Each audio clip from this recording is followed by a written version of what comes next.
Hello there, this is News at 10 on Rajya Sabha television. I'm Ashwarya Kapoor. Let us begin with the headlines. Nitish Kumar to take oath as Chief Minister of Bihar for the 5th time. Chief Ministers of several states to be present for event. Rahul Gandhi also expected. Venkaiah Naidu to represent Prime Minister. 7th pay panel submits report to Finance Minister Arun Jaitley, suggests 23.55% hike in pay and allowances of government employees. Home Minister Rajnath Singh meets Chinese Premier Li Keqiang in Beijing. Framework for linking home ministries of the two nations agreed upon. Singh raises incursions issue during talks. India says it is ready to facilitate rerouting vehicles carrying drugs and airlifting medical supplies to Nepal. Reiterates there is no blockade from its side. DNA analysis confirms identity of Wednesday's shootout victims. The suspected mastermind of Paris attacks, Abdul Hamid Abaoud, killed.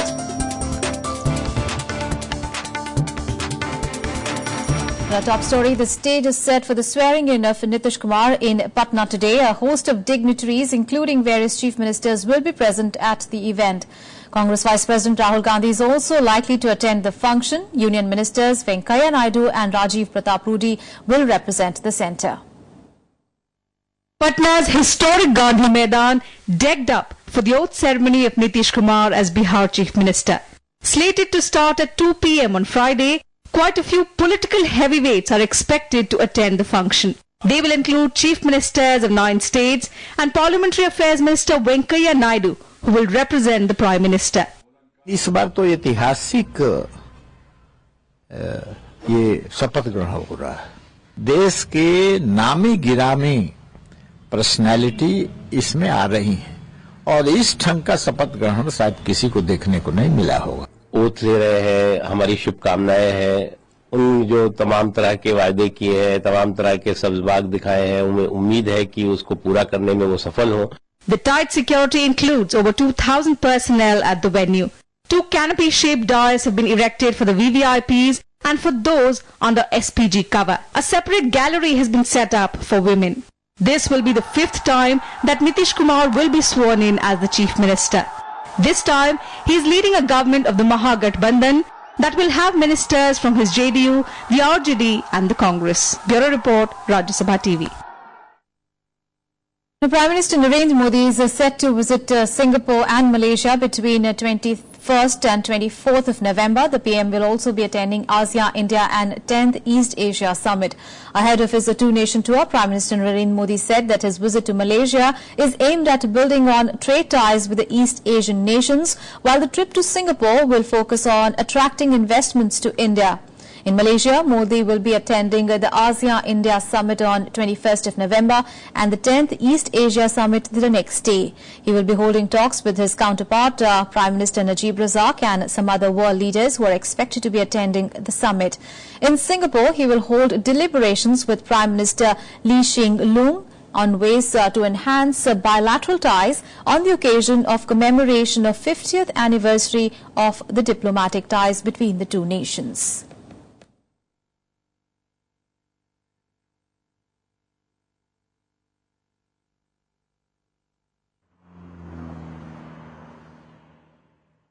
Well, India has said that it is ready to facilitate rerouting of vehicles carrying drugs and even airlifting of medical supplies to Nepal.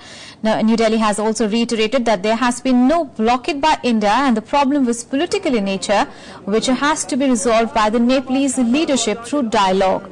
Nepal is facing acute shortage of fuel, medicine and other essential supplies due to the blockade amid protests by Madheshis who are opposed to the new constitution.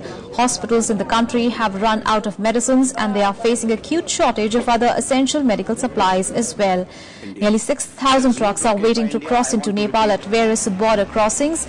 Nepal has been accusing India of imposing the blockade and India has been firmly denying it, saying that the truck drivers are concerned for their safety after violent protests in that country. There has been no blockade by India whatsoever. In fact, I think this question should really be put to the government of Nepal and not to the government of India. The issues facing Nepal, as you know, are political in nature. They are internal to Nepal, and the Nepalese leadership has to resolve them through dialogue with the agitating parties. Well, the 7th Central Pay Commission has submitted its report to Finance Minister Arun Jaitley. The Commission has recommended a substantial increase of 23.55% in pay and allowances of the government employees. The recommendations are to come into effect from 1st of January next year. A hefty increase of 23.55% in salary allowances and pension for central government employees and pensioners. A virtual one-rank, one pension for civilians. That's the recommendation of the 7th Pay Commission. Justice A.K. Mathur, headed the commission, submitted its report to the Finance Minister. The date of implementation of the recommendation is January 1, 2016. 47 lakh central government employees and 52 lakh pensioners will benefit from the move. The basic pay will start at 18,000. We have abolished the grade pay and pay band also. So, and the total increase in the basic pay will be 14.27. The speculation of 15 was little off the mark. The maximum pay for a apex scale will be 2,25,000, and the cabinet said the secretary's pay will be about 2,50,000. The pay structure, considering the grade pay structure, the state of employees hereto will be, and the fitment formula will be 2.57 for all. Then the annual increment will be 3%. We have increased the military service pay for defense personnel.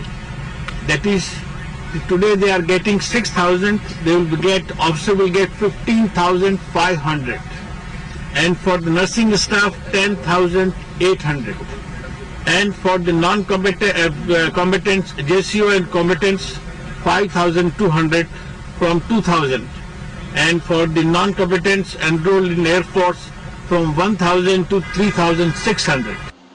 The report has also recommended a minimum pay of Rs 18,000 per month and a maximum of Rs 2.5 lakh per month. Implementing the recommendation will cost the Exchequer Rs 1.02 lakh crore. The recommendations will also benefit staff of autonomous bodies, universities and public sector units. This report will impact on currently 47 lakh serving employees of the Government of India. It will also impact on 52 lakh pensioners. This also includes the defense personnel. Over and above this, these formulas which are finally accepted by the government also impact on autonomous bodies, universities, central universities, public sector undertakings, etc. The state governments will take their own view as far as this subject is concerned. Without calling it one rank, one pension, the Pay Commission has recommended a revised pension formulation for the central government employees, including paramilitary personnel as well as for defence staff who have retired before January 1, 2016. The panel has suggested retaining the rate of annual increment at 3%. Recommendations also include enhanced ceiling of gratuity from Rs 10 lakh to Rs 20 lakh and raising the ceiling of gratuity by 25% whenever DA is raised by 50%. The Commission has also recommended abolishing 52 allowances, while another 36 allowances will be subsumed in existing allowances or in newly proposed ones. Bureau Report, Rajya Sabha TV. And in a breakthrough of sorts indicating warming up of coal ties between India and China, a framework has been agreed upon, a mechanism that would for the first time link the home ministries of the two countries. Now, this came after Home Minister Rajnath Singh met with the Chinese Premier Li Keqiang in Beijing yesterday. The two sides also pledged security cooperation and further investment. In another show of keenness towards steady improvement of relations between India and China, the two neighbors have decided to establish a ministerial mechanism that would, for the first time, link the home ministries of the two nations. The decision came after Home Minister Rajnath Singh's talks with Guo Shenkung, China's public security minister. Singh also called upon Prime Minister Li Keqiang, and both leaders agreed that there was a need to upgrade the security collaboration between New Delhi and Beijing to the next level. India's ambassador to China, Ashok Kantha, said decision was taken on an exchange of information on terrorist activities, terrorist groups and linkages, that is intelligence sharing. Communication lines are to be open to ensure information on aircraft hijacking and hostage situations. The neighbours will also coordinate positions in regional and multilateral forums. The Home Ministers of India and China are to head this mechanism to be assisted by a working level group. This mechanism will cover all issues related to internal security of the two countries, including law enforcement, cyber crimes, terrorism, trans-border crimes and drug trafficking. The first ministerial meeting of this forum is expected in the first half of 2016, when the State Councillor Goa is expected to visit New Delhi. The two sides also discussed counter-terror collaboration at length in the backdrop of the Paris attacks. The Home Minister also voiced India's concern over the recurring incidents of incursions by Chinese troops, while telling Chinese Premier that there should be an effective border management until the two sides reached a settlement over the dispute. Indeed, despite number of problem areas between the two neighbours, there is a growing recognition that New Delhi must cooperate with China where it can. Singh would travel to Shanghai on Saturday, where he would meet the top CPC and security officials and address a meeting of the Indian Association of Shanghai. Bureau Report, Rajya Sabha TV. And now a look at what is expected to make news through the day in the day ahead. French Foreign Minister Laurent Fabius arrived in India to discuss the launch of an international solar alliance. His trip to India is mostly in his capacity as the chair of the upcoming climate change conference in Paris. But according to officials, Fabius will also call upon Prime Minister Narendra Modi and have a meeting with his counterpart Sushma Swaraj. The state finance ministers will meet today to discuss the model good and services tax laws and the revenue neutral rate suggested by a sub-panel. The panel might also decide on a new chairman, as the Kerala Finance Minister K.M. Mani had last week resigned as the GST panel chief after corruption charges were levelled against him.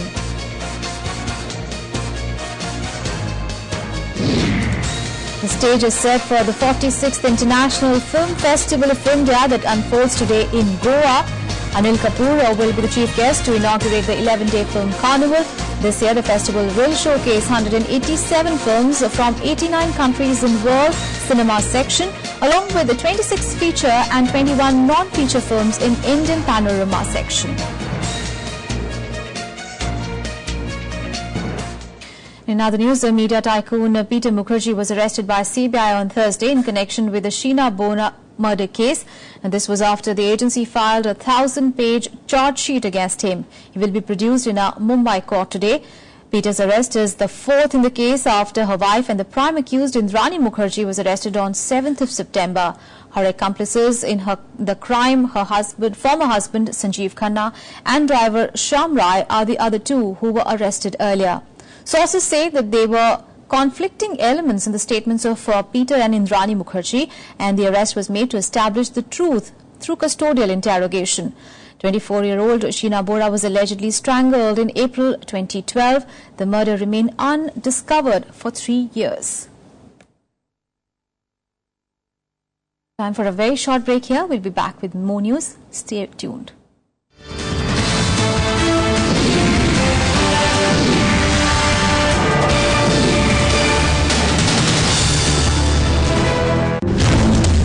Angkor Wat in the ancient land of Cambodia, one of the largest temples in the world, ruined by invasion and war.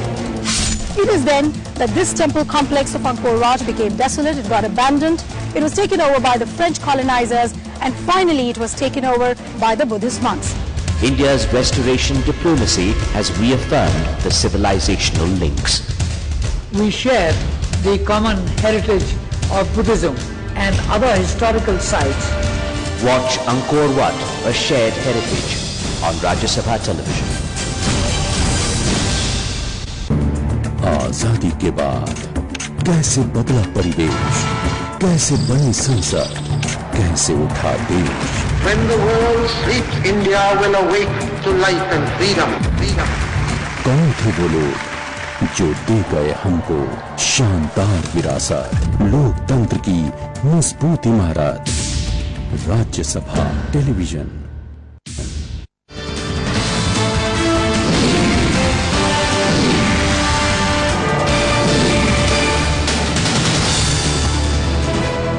Welcome back. Now on the 98th birth anniversary of Indira Gandhi, the top leadership of the Congress criticized the BJP leadership, while former Prime Minister Dr. Manmohan Singh called the economic policies of the NDA as directionless. Vice President Rahul Gandhi challenged it to prove allegations levelled against him. Modi ji आपकी सरकार है, आपके पास एजेंसियां हैं, अब ले इन एजेंसियों को मेरे ऊपर इन्वेस्टिगेशन करो और 6 महीने के अंदर अगर आपको कुछ मिले मुझे बंद करो। ये जो आप कचरा अपने चमचों से मेरे ऊपर फेंकाते हो, मेरे परिवार के ऊपर आप सालों से फेंक रहे हो, अब आप ऑपोजिशन में नहीं हो, अब आप सरकार में हो, 56 इंच की छाती निकालो, एजेंसियां लगाओ मेरे पीछे और मुझे बंद करो अगर मैंने कुछ गलत किया है। The Congress Vice President choosing the 98th birth anniversary of his grandmother and former Prime Minister Indira Gandhi to respond to the recent allegations against him. Challenging the ruling party to prove their charges, Rahul didn't spare even the RSS, the parent organization of the BJP, equating it with the banned militant outfit Simmi. एक तरफ RSS के लोग, दूसरे तरफ सिम्मी के लोग लड़ाई कराते हैं, दंगा कराते हैं, हिंदुस्तानियों को मरवाते हैं और बीच में कांग्रेस पार्टी जोड़ने का काम करती है। Former Prime Minister Dr. Manmohan Singh opened yet another front against the government. Inaugurating the day-long event of the youth wing of Congress, he questioned the economic policies of the NDA government. We should today go and tell the country the harmful consequences of Modi government having done away with the planning commission. Today, the economic policies of the country have no sense of direction. Congress President Sonia Gandhi asked party workers to fight to preserve the secular fabric of the nation. We must fight to preserve the secular fabric of our nation, and we must never forget that India will not really progress if the weakest and most deprived do not progress. While the Congress has been raising the issue of communal harmony, questioning the economic policies of the government, it is for the first time that party vice president has responded to personal allegations. Vishal Dahiya, Rajya Sabha TV, Delhi. And the first batch of enclave dwellers from Bangladesh walked into West Bengal after the historic land swap agreement between the two countries. The dwellers from Bangladesh arrived in eastern Cooch Behar town through Chandragandha Bandha and received a warm welcome by the Indian officials. The dwellers will be provided with medical facilities, education facilities and 2 years of free ration, among other things. Under the deal, the two countries will swap some 200 tiny enclaves dotted around the border. Their inhabitants have been deprived of public services and living in squalid conditions. India and Bangladesh have signed an agreement to simplify their 4,000-kilometer border and clarify the identities of 52,000 people living in enclaves.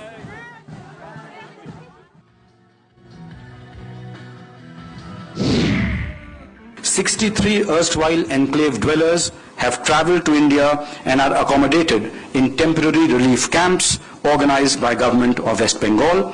The movement of people who have opted to move to India will be completed in 9 batches up to the 30th of November 2015. Well, a consumption of 13 billion units of antibiotics has made India the top antibiotic user in the world. This has also contributed in making it the most antibiotic resistant as well. Now, recognizing the threat, the World Health Organization is observing this week as World Antibiotic Awareness Week. Here is more.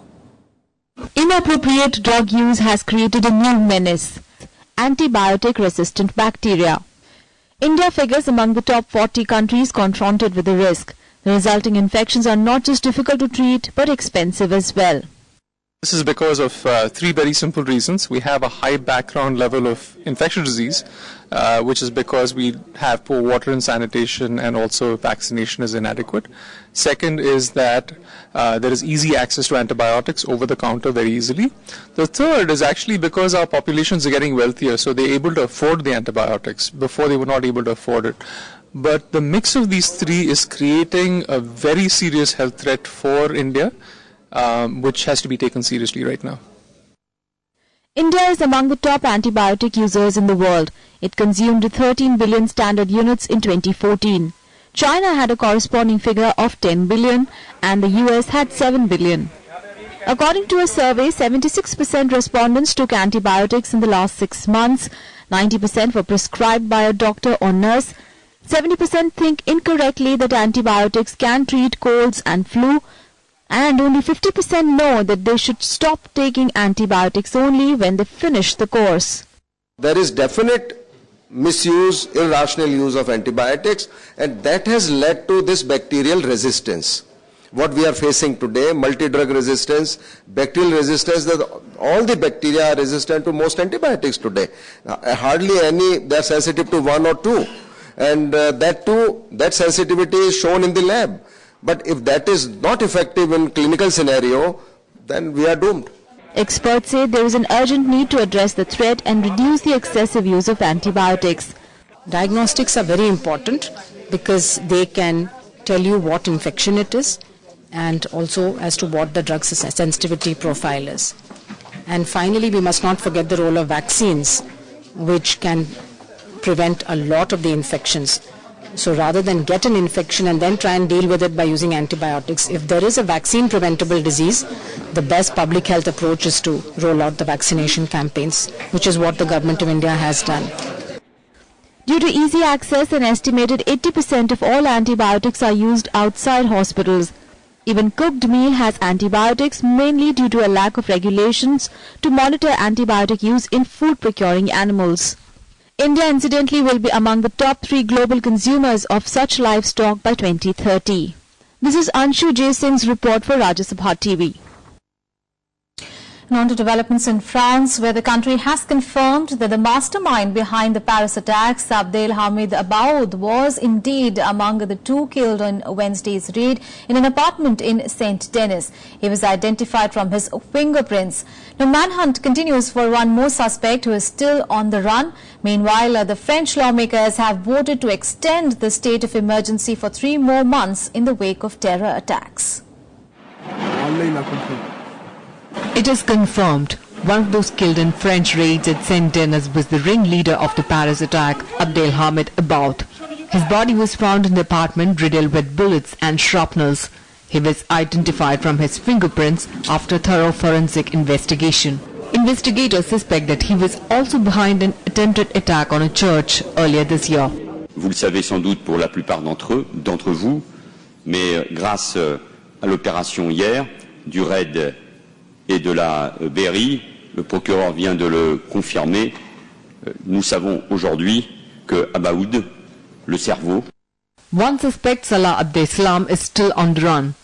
Meanwhile, the mother and brother of the woman suicide bomber who blew herself up during police raids have been taken into custody for further investigation. Another suicide bomber who blew himself up outside the French stadium was traced to Greece by his fingerprints, where he was registered as a migrant.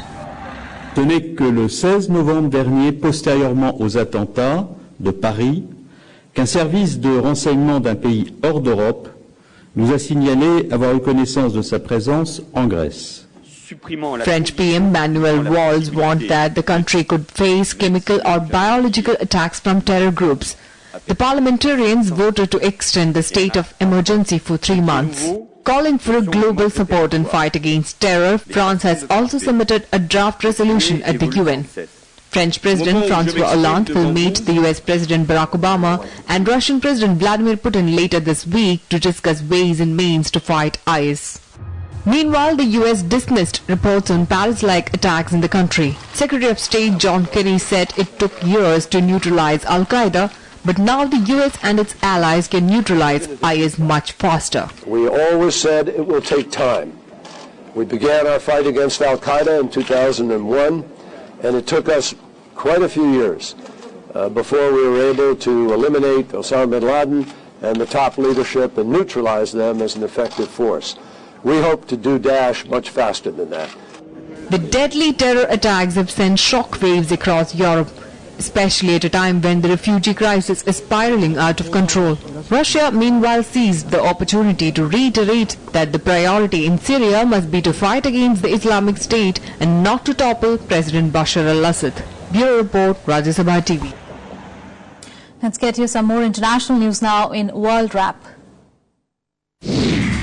At least 5 people were killed in 2 alleged Palestinian attacks in the West Bank. In one of the attacks, a knife-wielding man fatally stabbed 2 Israeli men and seriously injured a third. In a separate incident, 3 Palestinians allegedly opened fire on an Israeli car, killing 3 people, including an American.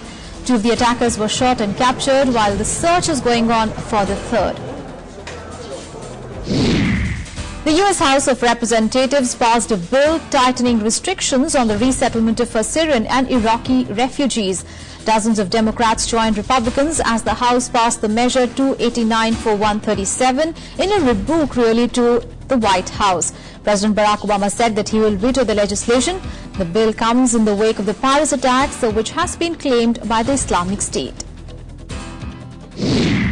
After months in exile, Yemen's government opened a new foreign ministry in the city of Aden.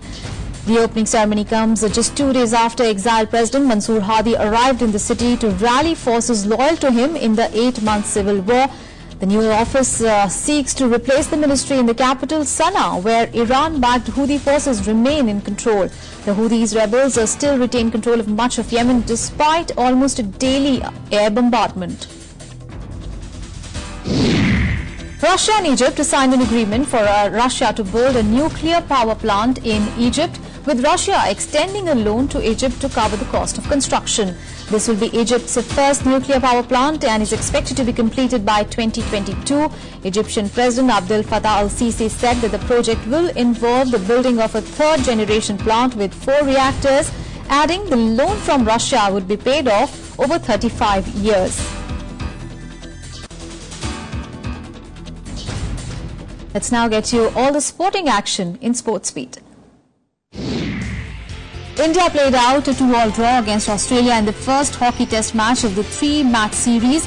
Drag flicker by V.R. Raghunath scored twice from penalty corners to put India ahead, but Australian Chris Ciriello converted the penalty corner in the 58th minute to make the score even.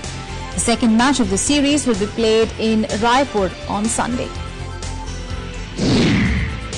Rohan Bopanna and Florin Mergia lost their final group game against Italians Simone Bolelli and Fabio Fognini at the ATP World Tour Finals. The 5th seeds Fognini and Bolelli won 6-1, 1-6, 10-5. However, despite the defeat, the 8th seed Indo-Romanian pair finished top of the group, having won their first 2 matches. Novak Djokovic joined Roger Federer in the last 4 at the ATP World Tour Finals with the victory over Thomas Berdych.